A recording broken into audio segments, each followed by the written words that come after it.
De vez em quando, uma ovelha dá à luz um cordeiro e imediatamente rejeita esse cordeiro. Na verdade, ela o afastará se o pastor tentar reintroduzir o cordeiro para ela.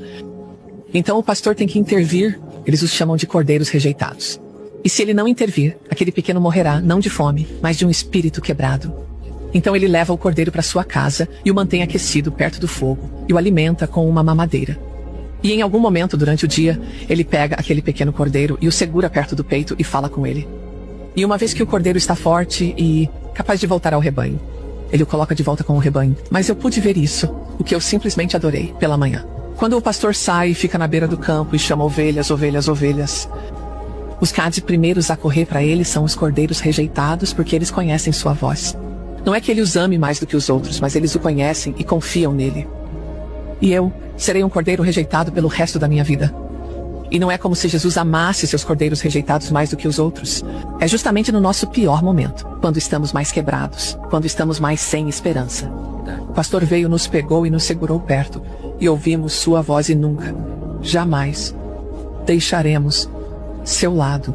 Acabou não sendo a má notícia. Foi a melhor notícia de todas. Eu acredito firmemente que às vezes Deus te leva para a prisão para te libertar. E foi isso que aconteceu comigo.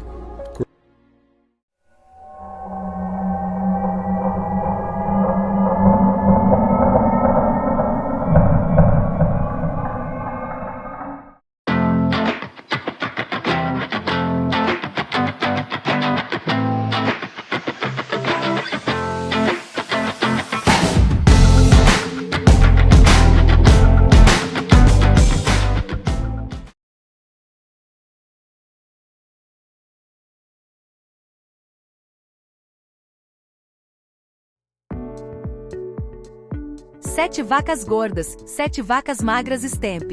Ou, no nosso caso, 30 vacas gordas, 30 vacas magras. É sim, o ciclo de 30 anos do Botafofo. Exatamente. E essa analogia do cordeiro rejeitado explica isso. Você não entendeu a dica, não é? Stamp, entender eu entendi muito bem, mas estou me fazendo de besta para não estragar o seu vídeo e facilitar o entendimento da audiência. Então diz você. Sobre o que eu estou me referindo. Está falando dos desigrejados. Muito bem, parabéns.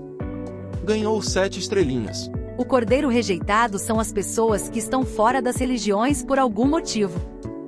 Porque, como eu sempre digo, as pessoas são diferentes, têm culturas diferentes, expectativas diferentes, realidades diferentes. E é por isso que existe este vasto número de religiões pelo mundo. Porque cada uma abraça cada pessoa de maneira diferente. Tem a pessoa que se sente protegida ao lado da imagem de Nossa Senhora. Tem a pessoa que se sente animada com a música alta nas igrejas. Tem a pessoa que se sente incentivada com o tom exacerbado da pregação de alguns pastores. Tem a pessoa que se sente cativada com o silêncio de algumas religiões. E há que se sente acolhida com a esperança espiritualizada de outras doutrinas. E tem o futebol, que é para as ovelhas desgarradas. As ovelhas que não se encaixam em nenhuma destas oportunidades para chegar até Deus. Só que o pastor original, nosso Senhor Jesus Cristo, não vai perder nenhuma. Ninguém vai ficar para trás. Ainda que estejam fora das religiões, acabam encontrando Deus dentro das 4 linhas do futebol. É uma oportunidade a mais para este religário. Essa analogia é espetacular, Stamp. Mas presta atenção nos detalhes. Os números 21 e 12 dentro deste contexto espiritual. O primeiro órgão a se formar na formação embrionária é o coração. O coração se forma 21 dias depois da fecundação. Não forma nenhum órgão. O coração é o primeiro órgão? Necessariamente. O coração e todo o braço do coração, que são os vasos. Porque se não tiver suprimento de oxigênio, de glicose, de elementos, você não tem funcionamento do neurônio. Quando você tem vontade, puxa, deixa eu lembrar da minha professora primária e tal, você tem que ativar a área da memória. Primeiro a circulação é incrementada. Você vai usar seu raciocínio, primeiro você incrementa a circulação do lobo frontal, depois o neurônio funciona. Então o pensamento se forma no coração, não no cérebro. Por isso que o coração é a sede da consciência. Você não se sente, você não se percebe na cabeça, você se percebe no coração. Sim. A pessoa não se percebe aqui, ela percebe aqui. É o âmago do meu ser. Por quê? Porque foi o primeiro órgão a ser formado e o coração fica na posição cefálica, depois ele desce. Não é? Por isso você fala, coroa é coração.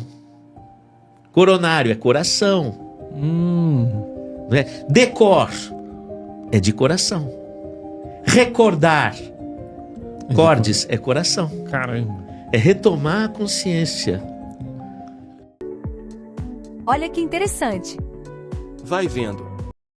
Existem alguns judeus que não acreditam que Jesus é o Messias e esperam esse Messias até hoje. Mas eu que descobri que as 12 tribos de Israel apontam para Jesus. Eu tô chocada. Para quem não sabe, Israel é dividido em 12 tribos. Que tribos são essas? Cada tribo é um filho de Jacó. 12 filhos de Jacó, 12 tribos de Israel. E cada nome do filho de Jacó tem um significado. E quando você junta todos esses significados, você tem isso daqui. Contemple o filho.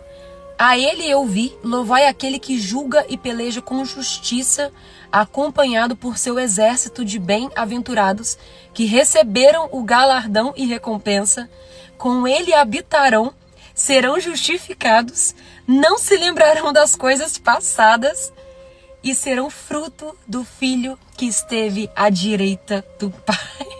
Ou seja, as 12 tribos de Israel apontam para Jesus. Eu achei isso incrível.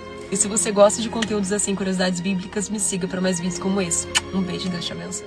Eu entendi isso, eu sei exatamente onde você quer chegar, mas explica para o povo entender STEMP.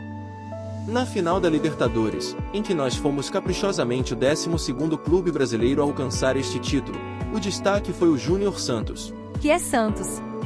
E na hora da comemoração, testemunhamos aquela cena emblemática do Marçal com a camisa 21 apontando para o céu, ajoelhado com ele. Muita coincidência para ser só coincidência. Tudo propósito. E ontem, dia 4 de junho de 2025, nós tivemos a despedida de Igor Jesus do Botafogo.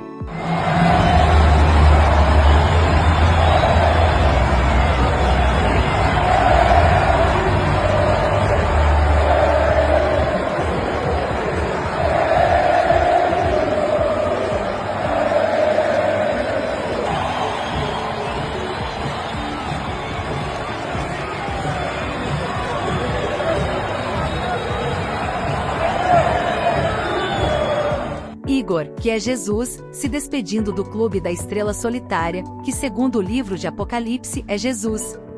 E o que eu acho fantástico é que você não vê estas coincidências acontecendo com os outros clubes. Ainda que as torcidas tentem de alguma maneira encontrar uma relação deles com Deus. Exatamente, como a igreja maradoniana e o corintianismo. Forçação de barra pura. Que é apenas uma brincadeira, mas que não chega a ter nada de místico ou religioso de fato. Como por exemplo, quando segundo Nelson Rodrigues, o grande e eterno Carlito Rocha pôs Deus contra o Fluminense em 1957. Sim, aquilo foi uma crônica muito inteligente e bem-humorada, mas é óbvio que não passou disso, um texto muito bem elaborado por um jornalista que era fora da curva. Muito bom aquele texto, muito bom. Daí que o futebol volta e meia nos apresenta algum motivo para lembrarmos de Deus. Ou recorrermos a ele. Como naquela foto icônica do corredor de acesso ao Maracanã no dia da final entre Botafogo e Vasco em 2018. Ou a do Paulinho Criciúma após o encerramento do jogo na noite do dia 21, em 1989. E você ainda nem falou do Newton que era Santos. Nem do anjo de pernas tortas. Daí que tudo isso, todas estas coincidências, toda esta mística tem como foco os desigrejados. As ovelhas rejeitadas. É uma teoria fácil de entender STEMP, mas difícil de aceitar. Mas o barato disso é que independente de tudo, se as pessoas vão ou não acreditar, enquanto eu vou propondo esta teoria vou aumentando a minha própria fé. E se conectando com Deus. Porque no final das contas o que fica pra mim é que o futebol é só uma desculpa. E o Botafogo é mais que um clube. É uma predestinação celestial.